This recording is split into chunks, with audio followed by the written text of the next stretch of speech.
Bapak, ibu-ibu, saudara-saudara kaum muslimin rahimakumullah. Di dalam kehidupan kita sebagai seorang muslim, minimal 5 kali dalam sehari semalam kita mendengar seruan untuk mendirikan solat yang disebut azan. Ada kalimat menarik di dalam kalimat azan itu, yakni seruan hayya 'alal falah, marilah menuju kepada keberuntungan, marilah meraih kemenangan. Seruan ini adalah kecenderungan dari setiap manusia, apapun warna kulitnya. Artinya, setiap orang dalam hidup selalu ingin meraih dan mencari kemenangan. Kemenangan akan melahirkan kepuasan batin, dan kepuasan batin memberikan kebahagiaan. Sedangkan kekalahan melahirkan penderitaan batin, dan penderitaan batin menjerumuskan seseorang di dalam berbagai bentuk kerugian. Jikalau inilah seruan azan, maka masalahnya ialah apa yang menyebabkan kita meraih kemenangan. Al-Quranul Karim memberikan tuntunan dan ajaran kepada kita bahwa orang-orang yang memperoleh kemenangan itu tidak lain adalah orang-orang yang bertakwa.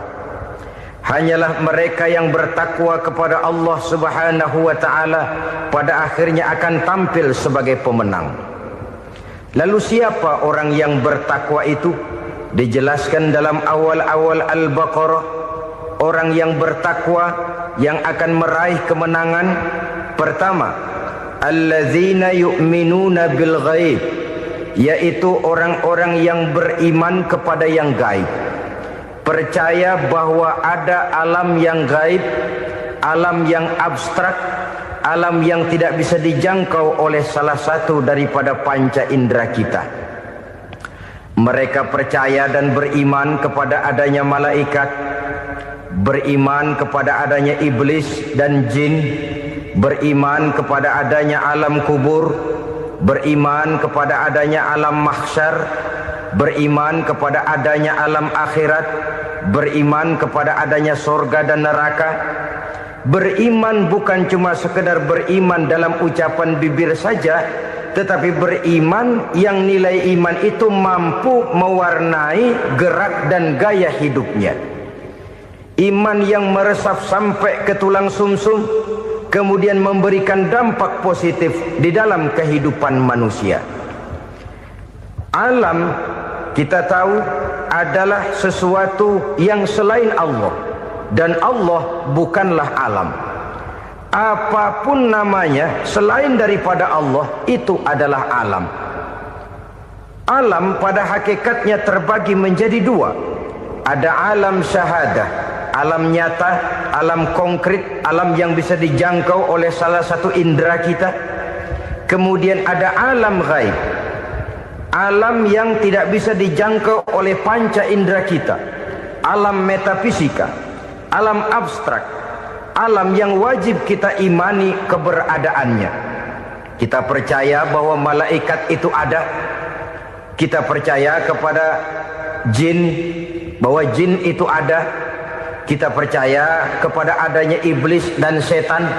Bukan percaya kepada iblis dan setannya, percaya bahwa iblis dan setan itu ada.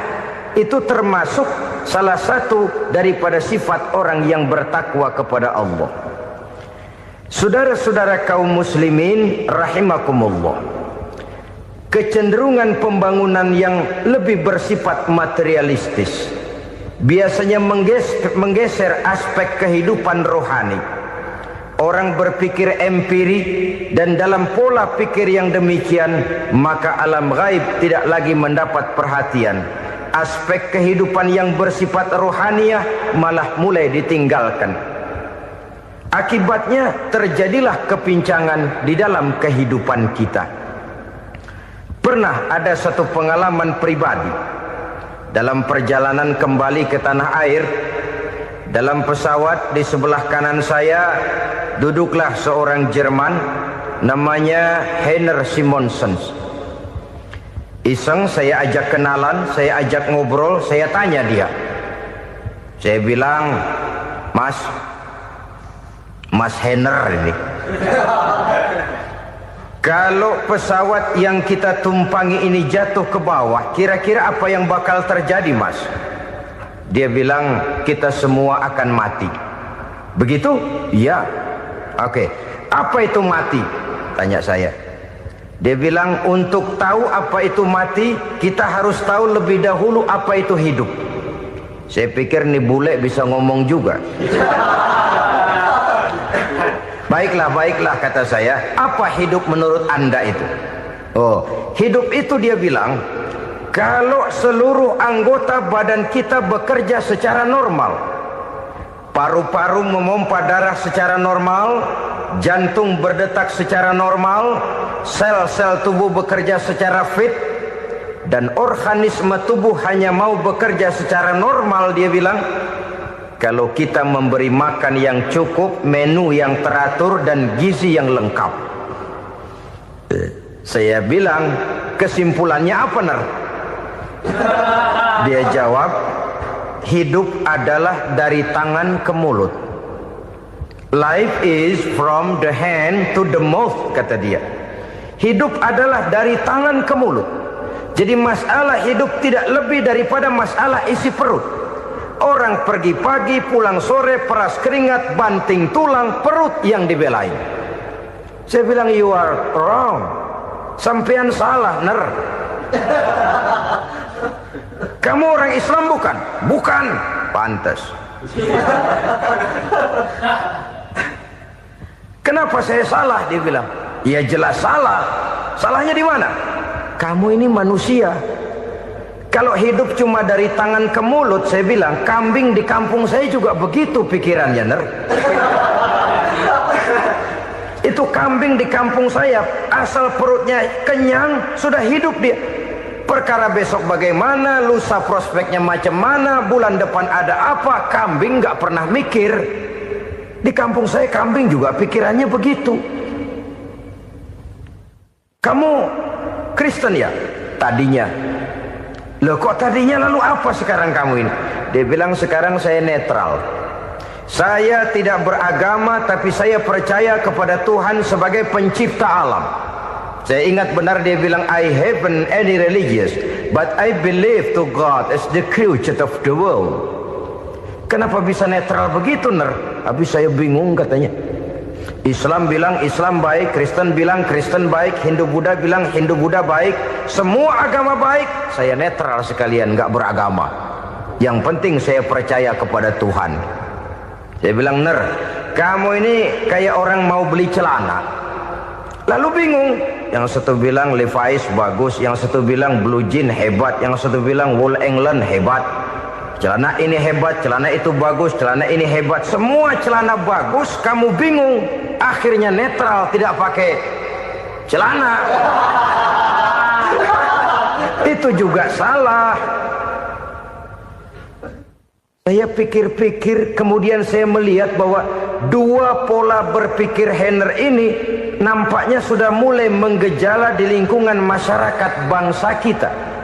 Disadari atau tidak, secara jujur kita harus berkata, dua pola pemikiran Heiner ini mulai berkembang di tengah masyarakat bangsa kita. Pertama, pola pikir materialisme. Hidup adalah dari tangan ke mulut. Masalah hidup tidak lebih masalah isi perut. Itu yang perlu dibela, dan disitulah arti kehidupan. Pergi pagi, pulang sore, peras keringat, banting tulang untuk mempertahankan perut. Kalau sudah kemari cara orang berpikir, maka buat apa percaya kepada yang gaib? Untuk apa sholat? Untuk apa puasa? Untuk apa zakat? Untuk apa menghadiri majelis taklim? Tanpa kepercayaan kepada yang gaib, hidup berjalan menurut alur empiris dan materialis. Kalau sudah ke sana cara orang berpikir, biasanya orang lalu cenderung menghalalkan segala cara. Hanyalah orang yang percaya bahwa akhirat ada, hanyalah orang yang percaya bahwa alam kubur itu ada, hanyalah orang yang percaya bahwa malaikat itu ada, hidupnya akan lebih terarah dan terkendali. Karena kepercayaan kepada yang gaib, yang merupakan fase daripada kehidupan setelah hidup yang sekarang ini, mewarnai gerak pribadi seseorang di dalam dia melakukan kegiatan hidupnya. Pola berpikir materialisme, disadari atau tidak, mulai menggejala di lingkungan masyarakat bangsa kita. Hidup tidak lebih dari urusan tangan ke mulut, mulut ke tangan, tangan ke mulut. Asal perut sudah kenyang, hiduplah sudah. Perkara bagaimana prospek hari yang akan datang, bagaimana akhirat, tidak jadi persoalan. Ini yang oleh Nabi diperingatkan, ad-dunya sijnul mu'min wa jannatul kafir. Dunia adalah penjara bagi orang beriman dan surga bagi orang kafir. Dulu di zaman Belanda hadis ini pernah disalah tafsirkan, disalah artikan, digunakan sebagai senjata untuk mengkebiri dan membuat impoten umat Islam. Sudahlah umat Islam gak usah macam-macam, kata Belanda. Dunia ini kan penjara buat orang Islam, surga buat orang kafir. Di penjara jangan bertingkah.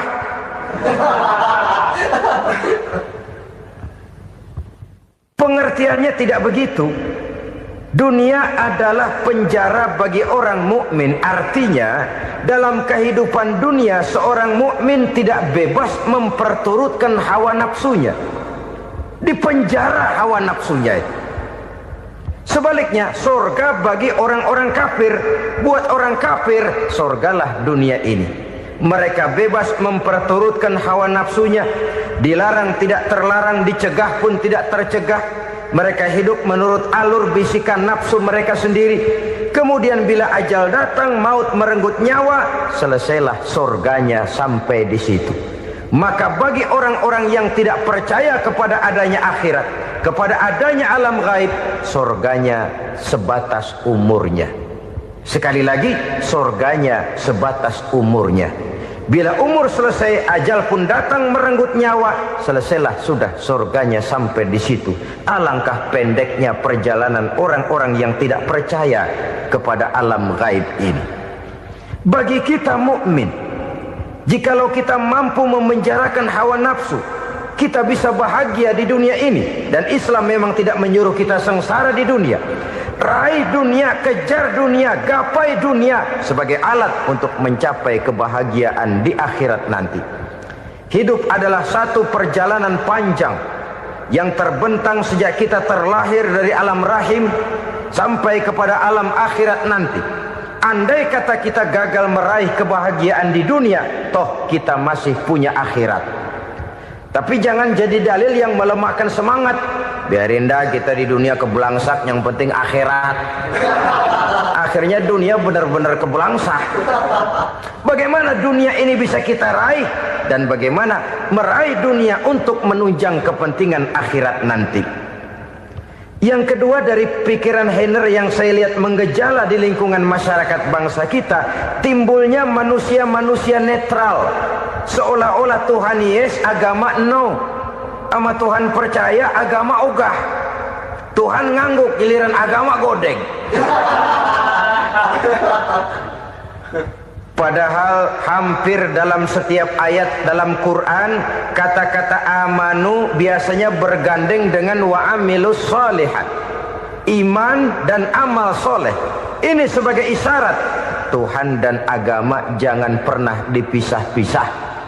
Apabila kita bertuhan, maka kita harus beragama. Apabila kita beragama, maka agama itu harus bersumberkan dari Tuhan yang kita imani itu. Tidak mungkin kita pisah, Tuhan yes, agama no. Sama Tuhan percaya tapi agama bikin sendiri. Sembayangnya cukup bengong 2 jam madep ngulon.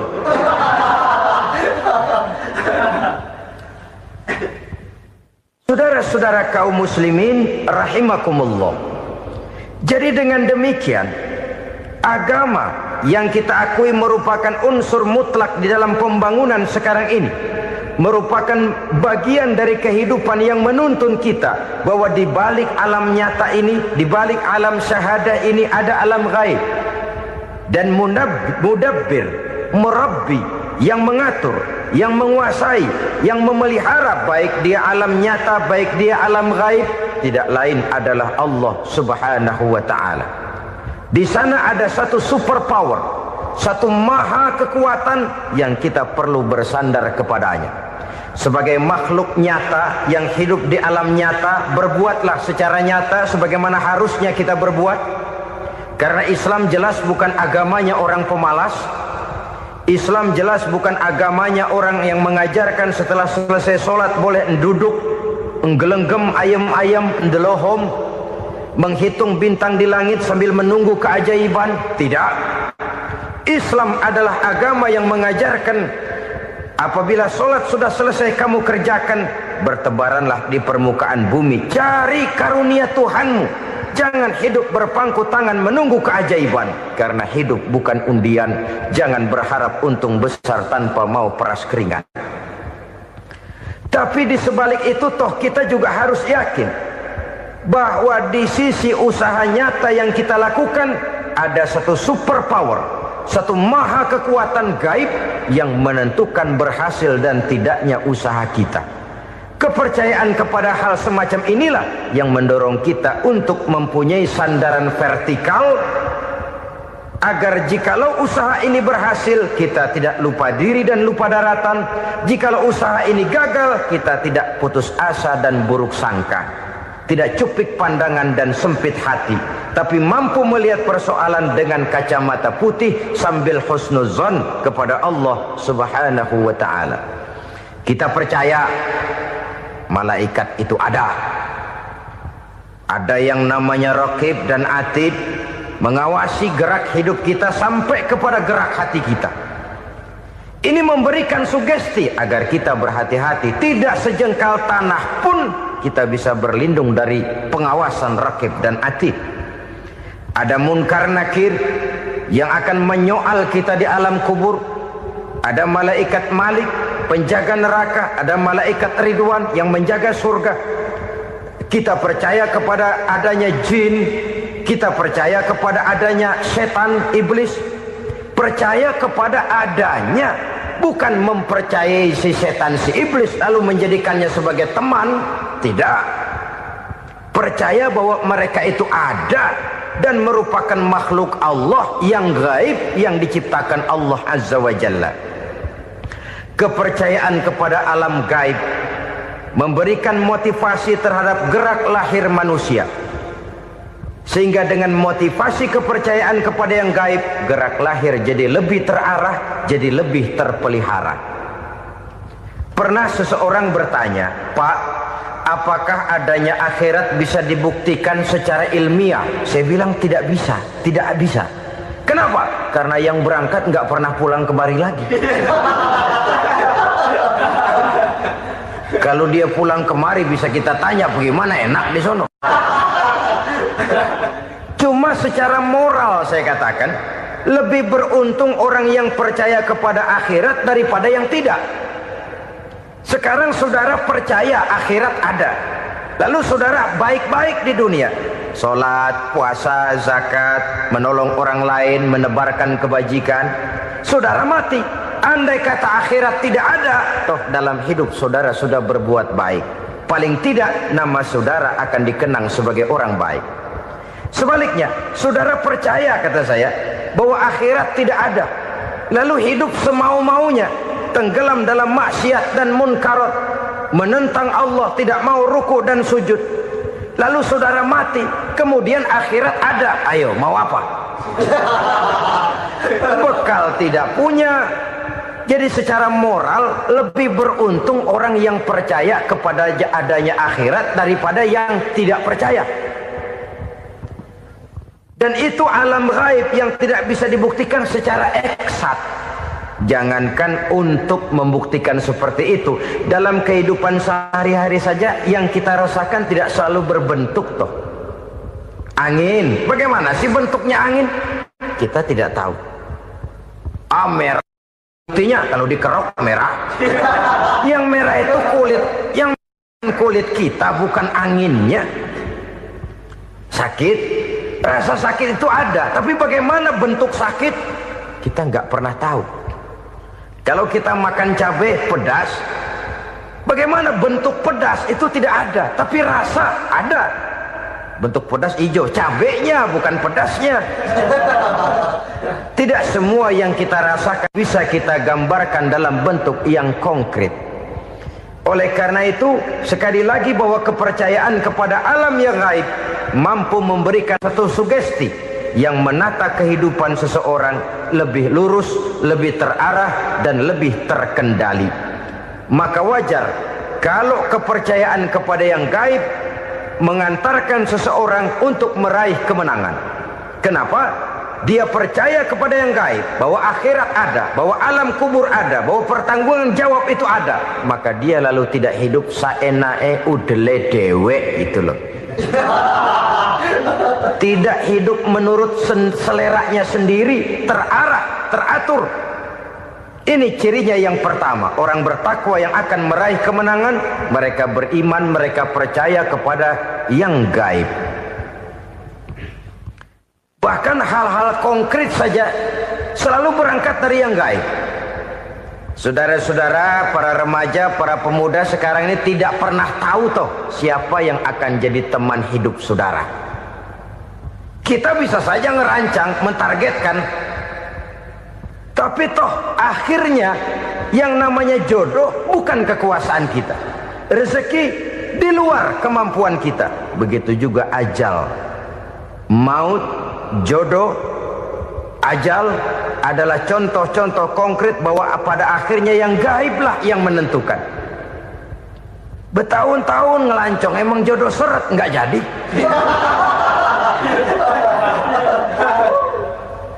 Begitu kenal baru setengah malam nginep ditangkap hansip kan.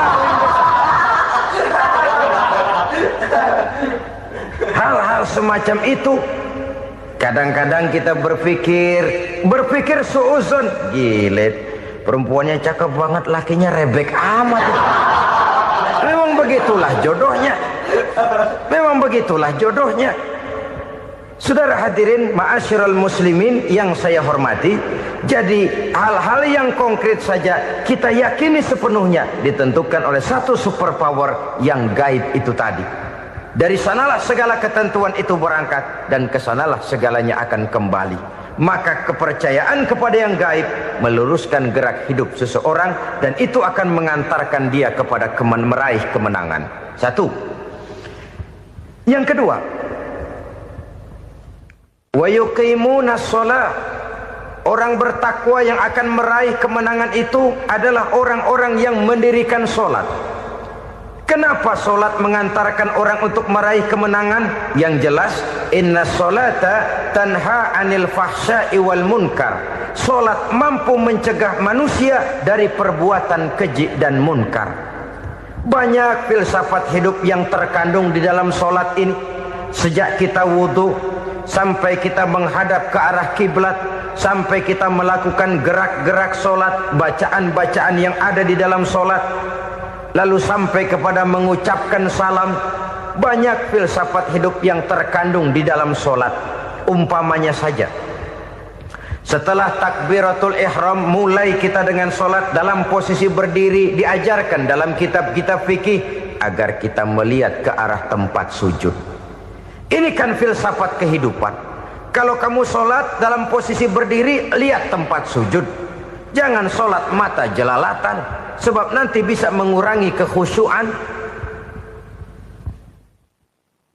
Jadi wajar kalau yang dikatakan bahwa yang paling afdol adalah shaf yang di depan. Kenapa? Secara harfiah pengertiannya akan lebih mengundang kekhusyuan. Kenapa? Kalau kita di shaf paling depan di masjid umpamanya paling banter kita lihat tembok. Tapi kalau kita shaf di tengah atau di belakang, orang-orang di depan kita pun akan kelihatan. Yang bajunya loreng, yang bajunya genggang, yang bajunya macam-macam. Kita lihat, kadang-kadang kita pikirin, ada yang bajunya bolong. Kita sholat tapi dalam hati, nih orang bajunya robek yang nggak tahu apa. Ada saja hal-hal yang mengusik kekhusyuan kita. Oleh sebab itu diajarkan dalam posisi berdiri, lihat, arahkan pandangan matamu kepada tempat sujud. Ini kan filsafat kehidupan. Maksudnya apa? Kalau lagi diri lihat dong tempat sujud. Kalau udah di atas ingat dong sama yang bawah. Kalau sudah tinggi ingat dong dari mana kamu berangkat. Kalau sudah berkuasa bantu dong yang lemah. Kalau sudah kaya santuni dong yang miskin. Kalau sudah alim bimbing dong yang awam. Ini filsafat kehidupan. Dalam posisi berdiri kau lihat tempat sujud. Ini akan melahirkan kepekaan sosial di mana seseorang mau tahu kepada orang lainnya. Bagaimanapun kaya kita, tinggi pangkat dan jabatan kita, jikalau hidup hanya untuk kepentingan perut sendiri saja, rasanya belum membawa manfaat di dalam kehidupan kita. Tapi efek yang tertinggi sesungguhnya, solat mencegah manusia dari perbuatan keji dan munkar. Perbuatan keji dan munkar, walaupun kelihatannya mendatangkan uang, membawa keuntungan, tapi itu keuntungan semu, keuntungan sementara. Dengan menipu orang lain kita bisa dapat untung, tapi tidak membawa berkah. Dan itu adalah kerugian besar dalam kehidupan kita. Maka untuk meraih kemenangan harus dimulai dengan membentuk kepribadian yang tegar, memiliki sandaran vertikal yang langsung kepada Allah Subhanahu wa ta'ala. Dan itu hanya bisa kita tempuh melalui jalur ibadah formal yang sudah ditentukan Allah, yakni solat yang 5 waktu. Untuk memperkuat itu ada solat-solat sunnah, rawatib, nawafil sebagai terminal-terminal kontrol cadangan untuk memelihara stabilitas temperatur batin di dalam kita berhubungan dengan zat yang maha gaib, yaitu Allah Subhanahu wa ta'ala. Orang sering bertanya, Pak, itu tetangga saya nggak sholat, duitnya nggak habis-habis, Pak. Nggak sholat tapi mobilnya tambah terus. Nggak sholat tapi usahanya makin maju. Tapi di sisi lain ada orang yang rajin sholat, rezekinya butak bener. Anaknya mana kurus, mana korengan. Saudara hadirin ma'asyiral muslimin rahimakumullah, harus saya katakan bahwa solat memang bukan untuk cari duit. Solat adalah sandaran vertikal kita kepada Allah. Sedangkan soal rezeki itu berkaitan dengan sifat Allah maha pengasih dan maha penyayang. Allah maha pengasih, siapapun dikasih kalau mau usaha. Allah maha penyayang, tidak semua orang disayang oleh Allah Azza wa Jalla. Dan belum tentu banyak harta itu merupakan nikmat. Mungkin juga istidraj. Artinya istidraj itu dikasih tapi diambulin, kalau bahasa Betawinya itu. Dikasih tapi diambulin, itu bukan merupakan nikmat sesungguhnya, lebih merupakan azab dari Allah Subhanahu wa ta'ala.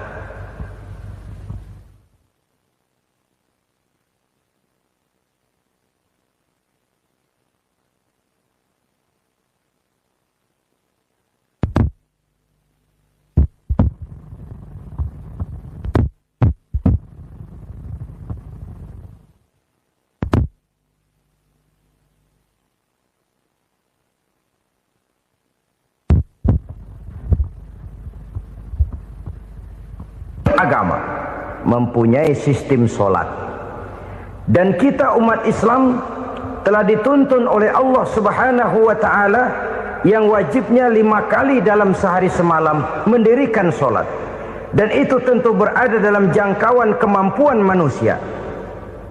Pada awalnya barangkali kita memang merasa solat itu satu kewajiban, tapi semakin kita hayati makna, manfaat dan filsafat yang terkandung di dalam ajaran solat, semakin sampai kita kepada keyakinan bahwa solat adalah keperluan kita.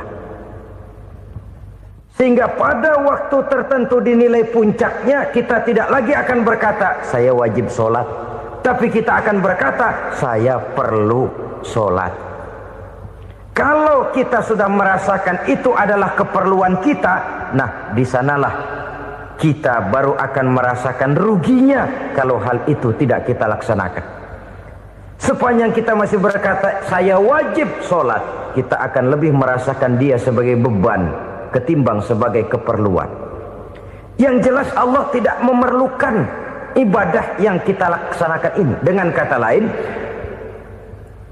andai kata satu dunia penuh ini orang tidak ada yang sholat satu pun, Allah tidak akan turun dari jabatan Tuhan. Jangan lalu berpikir kalau kita ngambek se-RW kagak sembahyang Tuhan tekor kali ini ya. Tentu tidak. Itu perlunya kita, bukan perlunya Allah. Dan pada induknya kita akan berkata, saya perlu agama. Kalau secara induk kita sudah memerlukan agama, maka konsep-konsep yang ada di dalam ajaran agama itu pun adalah juga merupakan keperluan kita. Baik dia bernama sholat, baik dia bernama puasa, baik dia bernama zakat, baik dia bernama haji, seluruhnya adalah keperluan kita. Dan sesuatu yang kita perlukan apabila tidak kita laksanakan akan melahirkan kerugian di dalam kehidupan. Jangan heran kalau kita membaca riwayat perjalanan hidup para salafus soleh, orang-orang soleh. Ada yang tahajud sampai 100 rakaat, ada yang sholat malam kakinya sampai bengkak. Kita sekalinya bengkak biri-biri. Ada yang sholat membaca surah dalam Al-Quran sampai khotam Quran. Kok mau? Mereka sudah merasakan itu keperluan. Itu saja soalnya. Satu saat pun jikalau kita merasa bahwa itu keperluan saya, kita pun akan melaksanakan seperti itu. Keperluan saya dalam kehidupan. Inilah yang kedua. Yang ketiga, orang bertakwa yang akan meraih kemenangan itu, wa mimma razaqnahum yunfikun. Mereka membelanjakan sebagian daripada rezeki yang diberikan Allah kepada mereka. Mereka infakkan di jalan Allah. Ada satu dialog menarik. Satu hari seorang anak muda bertemu dengan seorang kakek-kakek yang sudah dikenalnya baik. Bertanyalah anak muda ini, "Kek, umur kakek berapa tahun?" 15 tahun, kata si kakek. "Anak kakek berapa orang?" 1. "Harta kakek berapa banyak?" 15 juta. Si anak muda ini bengong. Lalu protes, "Kok kakek bohongin saya?" "Kenapa?" "Saya tahu umur kakek 70 tahun. Kenapa ngaku 15? Saya tahu anak kakek 5. Kenapa bilang 1? Saya tahu kakek miliuner, miliaran uang kakek. Kenapa ngaku cuma 15 juta? Begini, kata si kakek tadi. Benar, umur saya 70 tahun. Tapi dari umur yang 70 tahun itu baru 15 tahun terakhir ini saya merasakan ibadah kepada Allah. Meninggalkan maksiat, jauh dari segala macam munkarat. Maka yang 15 tahun inilah yang benar-benar saya rasakan sebagai umur saya. Benar anak saya 5, tapi yang 4 susah diatur. Cuman 1 rasanya nih yang bakal jadi si buah hati belahan jantung pelanjut cerita penerus sejarah. Cuma 1 ini yang saya harapkan, yang akan jadi anak soleh, yang akan membuat saya menerima pensiunan pahala. Kalau yang 4 apek dah, nggak ada harapan. Yang 1 nyekek botol melulu. Oh begitu, iya. Lalu kenapa kakek bilang harta kakek cuma 15 juta padahal saya tahu kakek uangnya miliaran, depositonya banyak? Ya karena 15 juta itulah yang saya ingat yang pernah saya belanjakan di jalan Allah. Saya merasa itulah harta saya yang sebenarnya.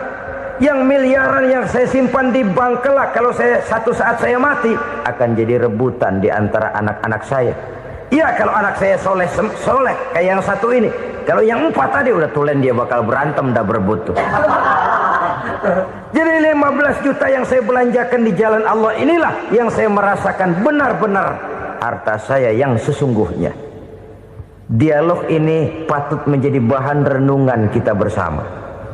Diberikan kita umur 40, 50, 60, 70, 80. Berapa tahun dari umur yang diberikan itu yang jalan mulus, yang kita gunakan untuk melaksanakan ibadah?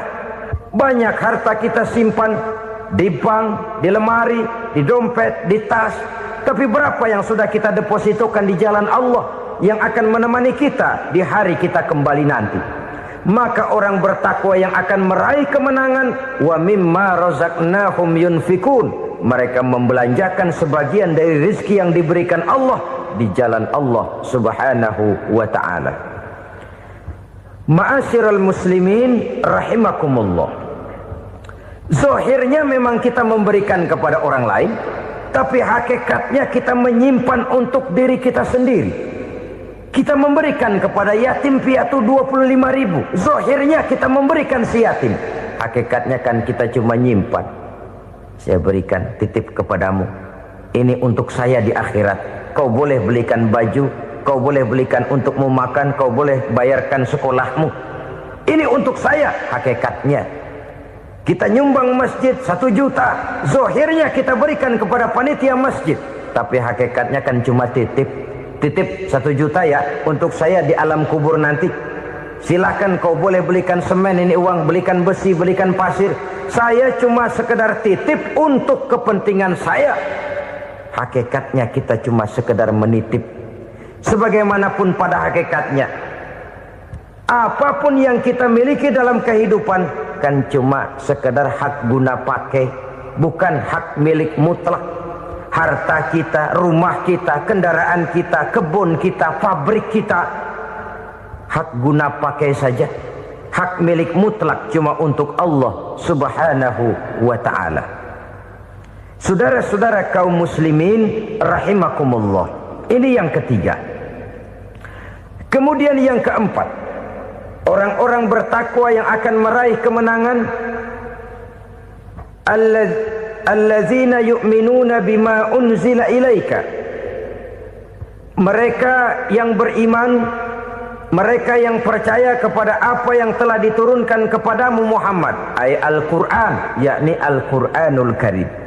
Setelah percaya kepada yang gaib, mendirikan solat, kemudian menginfakkan sebagian dari rezeki yang diberikan Allah, mereka juga lalu percaya kepada yang diturunkan terhadap Nabi, yaitu tidak lain Al-Quranul Karim. Sekali lagi di sini, percaya bukan hanya sekedar percaya saja, tetapi percaya lalu menjadikan Al-Quran itu sebagai pedoman hidup. Sebab memang Al-Quran itu adalah GBHM, garis-garis besar haluan muslim. Apa yang harus kita lakukan, apa yang harus tidak kita lakukan, bagaimana mestinya kita bertingkah laku dan berbuat, seluruhnya tercantum di dalam Al-Quranul Karim. Itu sebabnya ketika satu hari Aisyah ditanya bagaimana akhlak Rasul, beliau menjawab, kana Rasulullah sallallahu alaihi wasallam khuluquhul Quran. Akhlak daripada Rasulullah tidak lain adalah Al-Quran. Jawaban simpel ini memberikan gambaran bahwa keseluruhan daripada konsepsi Quran sudah diterjemahkan dalam kehidupan Rasulullah sallallahu alaihi wasallam. Karena kita tahu akhlak adalah keseluruhan dari gerak hidup manusia. Sejak ia berpribadi, berumah tangga, bertetangga, bermasyarakat, sampai kepada berbangsa dan bernegara, Al-Quran tetap memberikan sentuhan nilainya. Oleh karenanya, orang-orang yang bertakwa adalah orang-orang yang menjadikan Al-Quran sebagai pedoman dalam kehidupannya. Dan kita yakini Al-Quran diturunkan kepada Nabi Muhammad bukan merupakan produk Nabi Muhammad. Isi dan redaksinya langsung dari Allah subhanahu wa ta'ala. Kemudian cirinya yang kelima, orang bertakwa yang akan meraih kemenangan itu, wa ma unzila min qablika.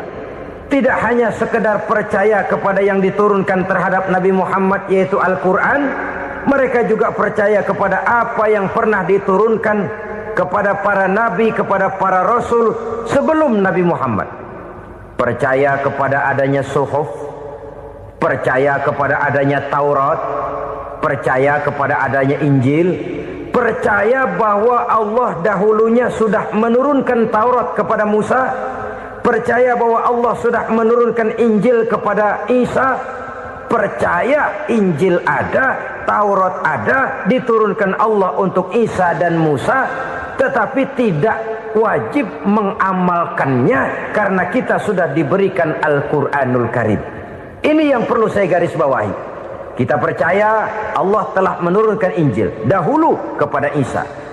Kita percaya bahwa Allah telah menurunkan Taurat dahulunya kepada Nabi Musa. Kadang-kadang ini dijadikan dalih, dikacaukan pengertiannya.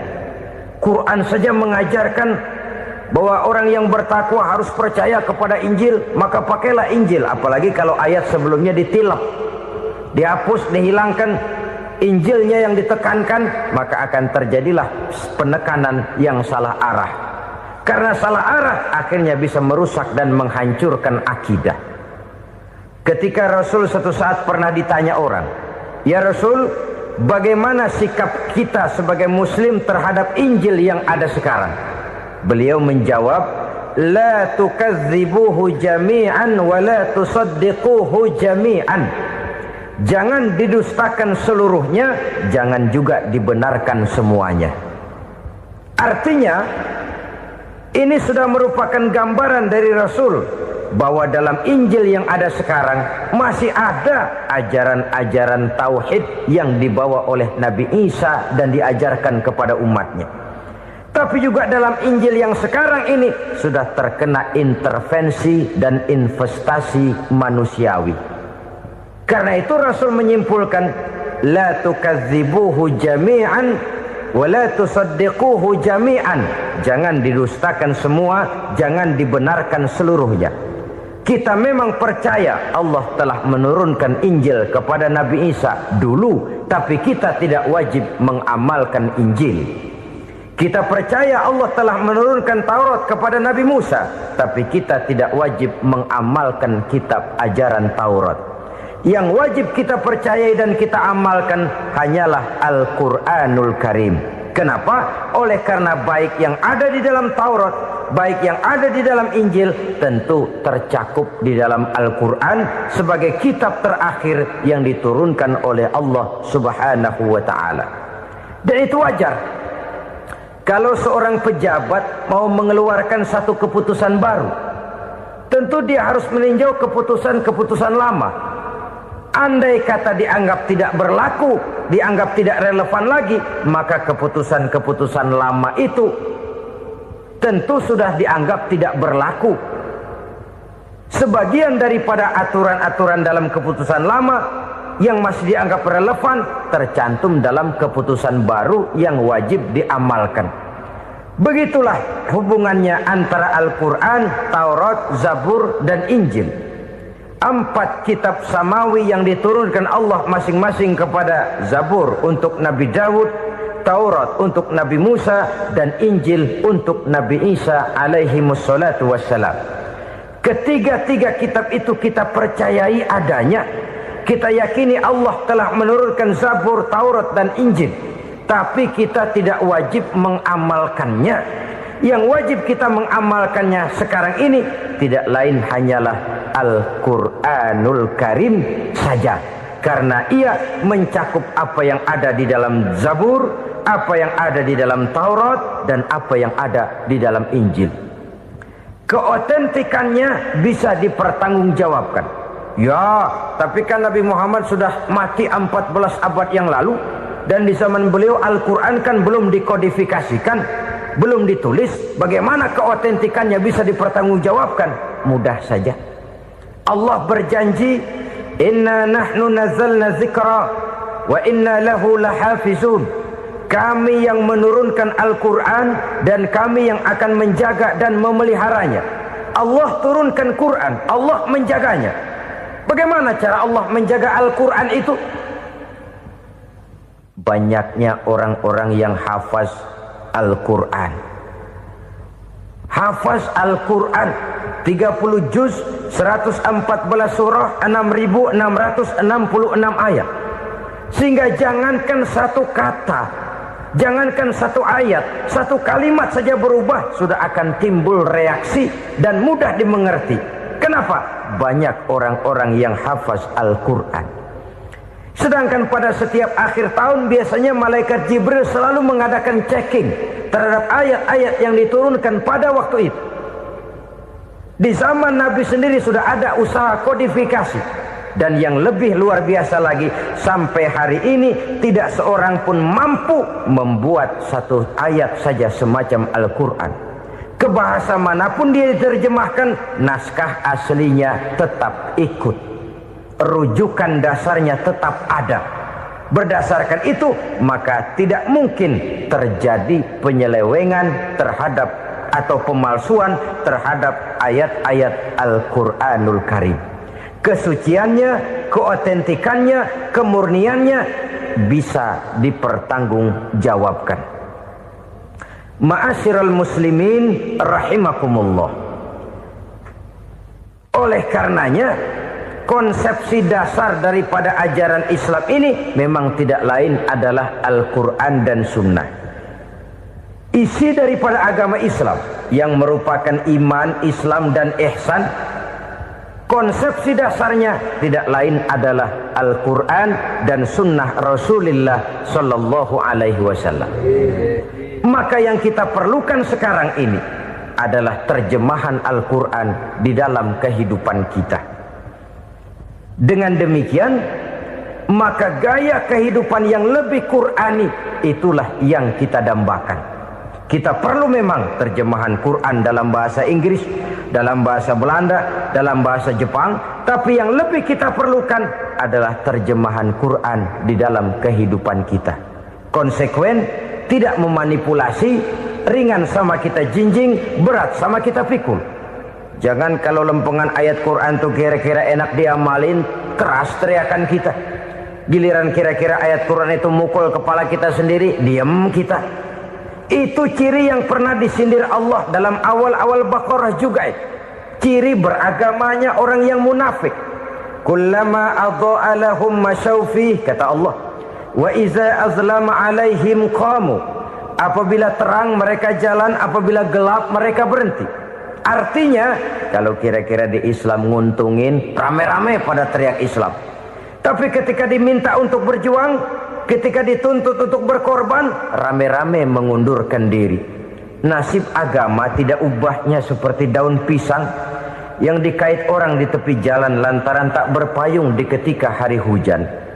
Manakala hujan usailah sudah, daun itu pun dicampakkan di tepi jalan, diinjak pula orang nan lalu.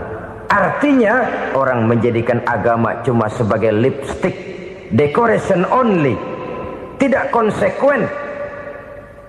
Hanya pada saat-saat kelihatannya Islam membawa keuntungan, rame-rame orang teriak-teriak tentang Islam. Tapi jikalau diminta berjuang, jikalau dituntut untuk berkorban, biasanya rame-rame juga mengundurkan diri. Jangan heran kalau mayoritas hitungan kita, tapi minoritas peranan kita. Kuantitas kita dalam jumlah, tapi dalam kualitas kita lebih sering jadi penonton daripada jadi pemain. Padahal itu sangat tidak boleh terjadi. Umat Islam di Indonesia harus bangkit. Umat Islam di Indonesia harus sadar akan keberadaannya. Tidak boleh hanya jadi penonton berpangku tangan. Karena memang agama kita juga mengajarkan untuk konsekuen di dalam menjabarkan ajaran-ajaran daripada agama kita. Kita sering menjadi jatuh menjadi umat yang lemah oleh karena kita ini tidak pandai menggalang kebersamaan yang diakibatkan tidak konsekuennya kita. Diistilahkan bahwa umat Islam di dalam menggalang kebersamaannya itu harus seperti orang main sepak bola. Saudara-saudara kan tahu orang main sepak bola itu. Orang main sepak bola, kalau pertandingan belum dimulai sih silakan saja kumpul di luar lapangan, atur strategi yang baik. Tapi kalau pertandingan sudah dimulai, turun ke lapangan hijau, jangan kumpul terus. Ada sepak bola gotong royong, mundur-mundur rame-rame, depan ke depan kumpul melulu mainnya. Kalah. Orang main sepak bola itu ya harus ada penyerang tengah, Harus ada penjaga gawang, harus ada strikernya, harus ada kiri luarnya, kanan dalamnya yang jadi backnya. Posisi boleh bermacam-macam, tapi yang penting saling ngoper untuk menggolkan gawang lawan. Begitulah umat Islam ini. Boleh ada yang jadi pejabat, boleh ada yang jadi pengusaha, boleh ada yang jadi petani, silakan ada yang jadi seniman, ada yang jadi penyair, ada yang jadi artis sekalipun. Tapi kalau sudah berhasil menguasai bola, jangan lupa operannya. Operan itu yang langka. Kita ini muslim kadang-kadang kalau sudah memegang menguasai bola, kalau belum mau mampus, belum mau ngoper. Nanti kalau sudah nggak punya bola, baru mau ngoper. Kalau sudah dengar-dengar mau dekat pensiun, baru mau jihad, baru mau berjuang, baru mau ngurus pesantren. Tanda tangan sudah tidak laku, memo sudah tidak dihargai, baru mau berjuang. Kemarin kemana mas? Kita tidak pandai memanfaatkan posisi. Dengan kata lain, kalau kembali kepada persoalan kita, konsekuensi kita terhadap agama yang kita anut ini belum ideal. Kita masih lebih sering berislam ini pada saat-saat yang menurut perhitungan kita membawa keuntungan. Tapi kalau diminta berjuang, dituntut berkorban, yang itu pun hakikatnya adalah untuk kepentingan kita juga. Allah tidak pernah menuntut kita untuk jihad bagi kepentingan Allah, itu tidak. Berjuang menegakkan agama Allah, apakah untuk kepentingan Allah? Tidak. Untuk kepentingan kita. Sebab nilai-nilai jihad itu pada akhirnya akan membawa kita kepada suatu kebahagiaan. Setidaknya kalau tidak di dunia, tentu di akhirat sebagai syahid. Oleh karena itu, pada bagian akhir ini saya ingin mengajak, marilah kita konsekuen. Sekali kita berkitabkan Al-Quranul Karim, mari dia kita jadikan pedoman. Jangan cuma kita jadikan sebagai penghias dinding, pelengkap rumah, bahwa di rumah kita ada Al-Quran, tapi yang baca kecoa. Habis pada bolong tuh Quran. Yang penting kan punya Quran. Ditaruh di pintu rumah. Biar apa? Biar kuntilanak kagak masuk katanya. Ya apa itu nasib Quran, cuma kerjanya jaga pintu, ngusir kuntilanak, ngusir memedi. Bagaimana kita hidup menurut tuntunan Al-Quran? Kadang-kadang tidak pernah menjadi masalah bagi kita. Maka bagaimanakah Al-Quran akan mungkin membawa keberkahan dalam hidup kalau ajarannya kita injak-injak dalam keseharian kita? Mewujudkan gaya hidup yang lebih Qurani, itulah yang akan kita rintis di dalam kehidupan kita. Bertahap, step by step, menurut kemampuan yang ada pada kita. Jika jalan ini tidak bisa kita selesaikan, percayalah akan ada generasi penerus yang akan melanjutkan usaha dan cita-cita mulia itu. Jadi percaya kepada Taurat, percaya kepada Injil, sekadar percaya Allah dahulunya sudah menurunkan itu, tapi kita tidak wajib mengamalkannya. Kenapa? Generasi Injil masa berlakunya sudah kedaluarsa. Taurat masa berlakunya sudah kedaluarsa. Injil pernah berlaku untuk orang Nasrani di zaman Nabi Isa. Taurat pernah berlaku untuk orang Yahudi di zaman Nabi Musa. Setelah generasinya berlalu, datang Rasul penutup yang membawa Al-Quranul Karim. Maka Al-Quran itulah yang berlaku menjadi pedoman sampai hari akhir nanti. Jangan jauh dari Al-Quran, karena apabila ini kita lakukan, maka kita akan kembali kepada satu gaya hidup yang jauh dari tuntunan agama, dan itu artinya kita akan semakin jauh untuk meraih kemenangan. Saudara-saudara kaum muslimin rahimakumullah. Yang keenam, yang terakhir, orang-orang bertakwa yang akan meraih kemenangan itu wabil akhirati hum yuqinun. Mereka percaya, mereka yakin seyakin-yakinnya akan adanya hari akhir, di mana seseorang akan mempertanggungjawabkan seluruh perbuatannya di dalam hidup ini. Dan tidak ada satu perbuatan yang bagaimana kecilnya sekalipun yang tersembunyi dalam pandangan manusia yang tidak akan dibukakan persoalannya di mahkamah Qadi Rabbul Jalil di akhirat nanti. Itulah sebabnya maka percaya kepada akhirat disebut secara khusus. Padahal di awal tadi sudah dijelaskan yu'minuna bil ghaib, percaya kepada alam gaib, dan alam gaib ini termasuk akhirat. Kenapa pada bagian akhir disebut lagi akhirat? Karena ternyata bahwa kepercayaan kepada adanya akhirat merupakan induk dari kepercayaan terhadap adanya malaikat, setan, jin dan lain sebagainya, dan akan lebih memberikan sugesti dalam kehidupan manusia untuk meluruskan gerak hidupnya. Jikalau satu saat tergerak hati akan berbuat kejahatan, ingin mencuri, sadarlah, awas ada akhirat. Sebab kalau kita cuma teriak awas ada polisi, itu cuma tertunda sementara. Begitu polisi meleng, embat. Kalau kita ingin berbuat jahat cuma berteriak awas ada hansip, cuma sementara ketika hansip itu ada. Tapi kalau ceritanya awas ada akhirat, mau menyeleweng awas ada akhirat, mau berjudi awas ada akhirat, mau mencuri awas ada akhirat.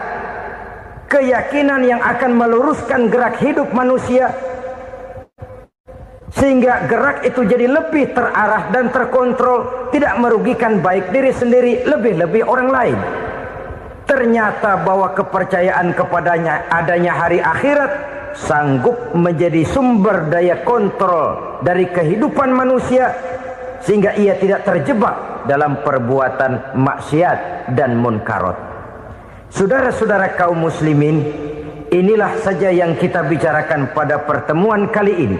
Semoga Allah subhanahu wa ta'ala memberikan kekuatan zahir dan batin kepada kita. Amin. Untuk dapat meraih kemenangan dengan beriman kepada yang gaib, mendirikan solat, membelanjakan sebagian dari rezeki yang diberikan Allah, percaya kepada Al-Quran, beriman kepada kitab-kitab yang diturunkan sebelum Al-Quran, lalu meyakini adanya hari akhirat. 7 macam perkara yang merusak akidah dan keimanan, merusak amal perbuatan yang sudah kita kerjakan, merusak sendi-sendi kehidupan sosial, pendek kata merusak segala hal di dalam kehidupan kita. Jauhilah olehmu 7 macam perkara yang merusak. Yang pertama, asyirku billah, menyekutukan Allah subhanahu wa ta'ala. Agama dimulai dari keyakinan, maka kehancuran agama selalu dimulai dari kehancuran keyakinan, iman atau akidah yang dimiliki oleh seseorang. Dan untuk menghancurkan nilai-nilai iman yang kita miliki ini, orang rasanya tidak akan menghantam kita dengan peluru kendali. Orang tidak akan mengirimkan nuklir ke sini. Orang tidak juga akan mengirimkan satuan militernya ke sini. Untuk menghancurkan nilai-nilai iman, dibanjiri kita dengan paham-paham yang merusak dan mendangkalkan akidah.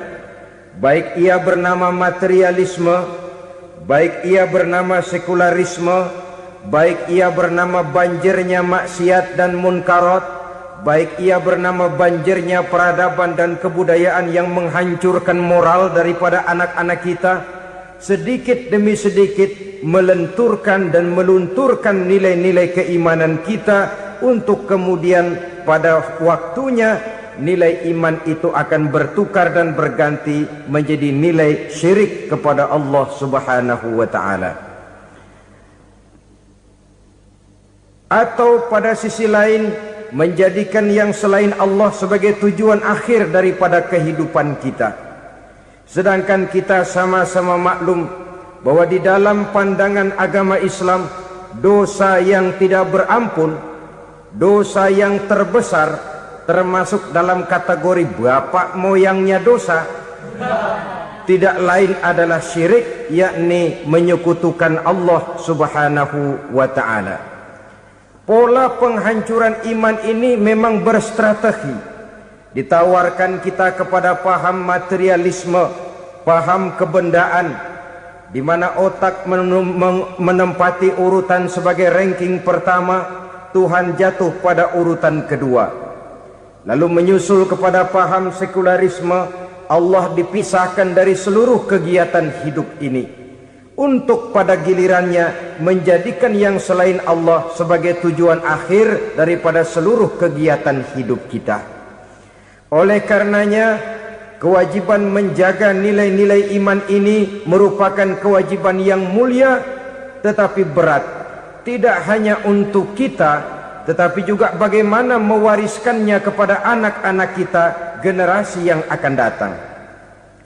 Orang-orang tua bijaksana yang diceritakan di dalam Al-Quran, kalau sudah berpikir tentang anak-anaknya, pertanyaan yang paling mereka risaukan ialah, ma ta'buduna min ba'di. Anakku, kalau pada satu saat aku, ayahmu sudah tidak ada lagi di dunia ini, meninggalkan kamu semua, ma ta'buduna min ba'di, apa yang akan kamu sembah nak? Jikalau sekarang ayahmu masih mau ke masjid, masih mau melakukan rukuk dan sujud, masih beribadah menyembah Allah Subhanahu wa ta'ala, kalau orang tuamu sudah tidak ada, ma ta'buduna min ba'di, masihkah engkau mau datang ke masjid? Masihkah engkau mau rukuk dan sujud? Masihkah engkau mau menyembah Allah Subhanahu wa ta'ala? Pertanyaan ini yang dipikirkan oleh Nabi Yakub kepada putra-putranya. Pertanyaan ini yang diteruskan oleh Nabi Ibrahim kepada anak-anaknya. Pertanyaan ini yang diwariskan oleh generasi ulama salafus saleh kepada para generasi berikutnya. Bagaimana kita generasi sekarang? Kita orang-orang tua sekarang bukan berfikir ma ta'buduna min ba'di, malah yang kita fikirkan ma ta'kuluna min ba'di. Kalau bapak tidak ada nanti kamu makan apa nak? Perkara kamu nyembah apa, urusan nomor 18. Yang penting kamu nanti hidup bisa makan nak. Maka kita sibuk mewariskan harta kepada anak-anak kita. Kita sibuk mewariskan kebun dan tanah kepada anak-anak kita. Kita sibuk mewariskan pabrik kepada anak-anak kita, sementara kita lupa mewariskan intan yang paling mahal, mewariskan mutiara yang paling berharga, yaitu nilai iman kepada Allah Subhanahu wa ta'ala. Alangkah baiknya apabila warisan harta, warisan tanah dan kebun, warisan rumah dan pabrik didasari lebih dahulu dengan mewariskan nilai iman kepada Allah Subhanahu wa ta'ala. Sebagai orang-orang tua, kita boleh bersedih kalau anak kita tidak mengerti komputer. Kita boleh bersedih kalau anak kita tidak mengerti matematika. Kita boleh bersedih kalau anak kita tidak mengerti bahasa Inggris. Tapi sewajarnya lebih bersedihlah kita orang tua jikalau mempunyai anak yang tidak kenal Allah sebagai Tuhannya, yang kemudian tidak mau rukuk dan sujud kepada Allah Tuhannya. Itulah kemalangan yang paling malang bila kita meninggalkan generasi yang tidak bertauhid kepada Allah Subhanahu wa ta'ala. Betapapun anak kita tidak ngerti komputer, saudara, paling-paling kerugiannya cuma kerugian dunia. Masuk dia ke alam barzakh, munkar nakir tidak akan sempat tanya kau belajar komputer apa tidak. Kumpul dia di padang mahsyar, malaikat juga tidak akan tanya matematikamu nilainya berapa. Yang ditanya kau kenal Allah, kau rukuk dan sujud kepadanya, kau pernah datang ke masjid. Oleh karena itu sekali lagi, menjaga nilai iman tidak hanya untuk kita, tetapi juga mewariskannya kepada anak-anak kita, generasi yang akan datang. Sungguh kemalangan yang paling besar apabila kita meninggalkan anak-anak kita. Mereka kita tinggalkan lemah ekonominya, itu tidak baik. Mereka kita tinggalkan lemah otaknya, itu pun akan membuat mereka tertinggal oleh yang lain. Tapi yang paling celaka, jikalau kita tinggalkan mereka dalam kondisi lemah imannya, rapuh akidahnya, tidak baik dan tidak betul keyakinan hidupnya. Oleh karena itu Nabi berpesan, jauhilah 7 perkara yang merusak. Yang pertama, syirik kepada Allah Subhanahu wa ta'ala, menyekutukan Allah baik dalam ucapan, dalam keyakinan ataupun dalam perbuatan. Ini perkara pertama yang termasuk 7 perusak besar di dalam kehidupan. Kalau sudah jatuh kita ke lembah syirik, bagaimanapun banyak kebaikan yang kita kerjakan, berjiwa sosial, bertangan pemurah, gemar menolong orang lain, kalau memang dasarnya syirik, maka seluruh kebaikan kita akan hancur, tidak akan ada nilainya dalam pandangan Allah Subhanahu wa ta'ala. Dalam pandangan manusia mungkin kita dicatat sebagai orang sosial, gemar menolong orang lain, tidak berpangku tangan melihat orang yang mendapat kesulitan, tapi oleh karena dasarnya syirik, dasarnya tidak mentauhidkan Allah, maka seluruh nilai kebaikan yang kita kerjakan tidak akan ada nilainya dalam pandangan Allah Subhanahu wa ta'ala. Maka jagalah iman kita jangan sampai dihinggapi penyakit syirik yang bagaimana kecilnya sekalipun. Sekali lagi, baik syirik dalam bentuk ucapan, syirik dalam bentuk keyakinan, sampai kepada syirik dalam bentuk perbuatan, kita berhindar kepada sifat-sifat yang sedemikian itu. Karena apa? Dalam satu ayat Quran Allah Subhanahu wa ta'ala menjelaskan, innallaha la yaghfiru ayyushraka bih wa yaghfiru ma duna dzalika liman yasha. Allah tidak akan memberi ampun kepada orang-orang yang menyekutukannya, tapi Allah masih mau memberikan ampun kepada dosa-dosa yang selain itu bagi orang-orang yang dikehendakinya. Dosa selain syirik, apabila kita bertaubat, Allah masih mau mengampuni. Tapi kalau sudah jatuh ke tempat syirik, itu sudah dosa yang tidak berampun. Taubatnya tidak lain melepas syirik, kembali kepada tauhid, berkeyakinan bahwa hanya ada Allah Subhanahu wa ta'ala, Tuhan satu-satunya yang lam yalid walam yulad walam yakul lahu kufuwan ahad. Tidak beranak, tidak pula diperanakkan, dan tidak satupun yang dapat menyerupai Tuhan Allah Subhanahu wa ta'ala. Saudara-saudara kaum muslimin rahimakumullah, bahwa kita di zaman sekarang memang tidak menyembah berhala, ya. Bahwa kita tidak berterang-terangan mengatakan Tuhan lebih dari satu, memang. Bahwa kita tidak berkeyakinan Tuhan itu punya anak atau diperanakkan, tentu. Tapi dalam perbuatan dan i'tiqad kita kadang-kadang jatuh tanpa kita sadari ke tempat yang bernama syirik ini. Oleh karenanya, di zaman di mana teknologi makin canggih, di mana kemajuan pembangunan makin menjangkau berbagai aspek kehidupan, diperlukan keseimbangan antara kemajuan fisik material dengan kemajuan mental spiritual. Apabila tidak ada keseimbangan, yang terwujud tentulah kepincangan, yang diawali dengan pincangnya cara kita berpikir, sehingga pada akhirnya akan mengarah kepada pincangnya cara kita berbuat dan bertindak di dalam kehidupan kita. Oleh karena itu Nabi berpesan, jauhilah sifat syirik, karena syirik merupakan dosa yang teramat besar. Ini sifat merusak yang pertama. Yang kedua, kata Nabi, wasihra, jauhilah sihir. Sihir ini juga termasuk perkara yang merusak kehidupan. Kita semua sama-sama maklum bahwa sihir sebenarnya bukan persoalan baru. Sejak sebelum datang Islam, sihir itu sudah ada. Di zaman Yunani kuno, sihir ada. Di zaman Mesir kuno, di zaman Cina kuno, dan yang lain-lain yang serba kuno, sihir itu sudah ada. Bahkan para nabi pun, para rasul yang diutus oleh Allah Subhanahu wa ta'ala, senantiasa berhadapan dengan ahli-ahli sihir untuk menguji kebenaran dari misi yang mereka bawa. Sihir adalah perbuatan di luar kebiasaan yang bisa dikerjakan oleh ahlinya dengan bantuan jin atau setan. Hukum mempelajari sihir adalah haram, mengamalkannya lebih haram lagi.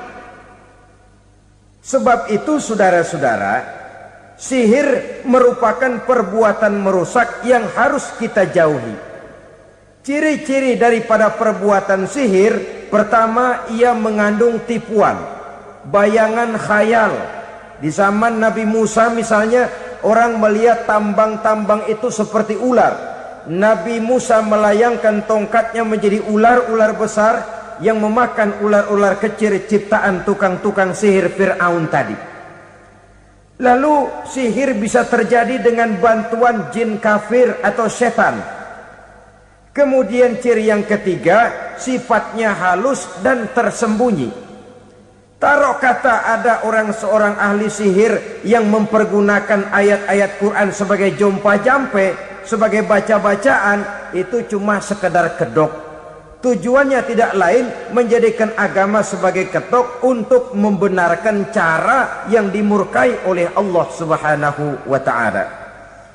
Satu hadis yang diriwayatkan oleh Imam Bazar dan Tabrani, Nabi berpesan, "Laisa minna man tatayyara lahu au takahhana au tukuhhina lahu au sahira lahu." Tidak termasuk ke dalam golonganku, kata Nabi. Tidak termasuk umatku. Siapa mereka? Man tatayyara lahu, orang yang bertatoyur. Apa tatoyur itu? Dari kalimat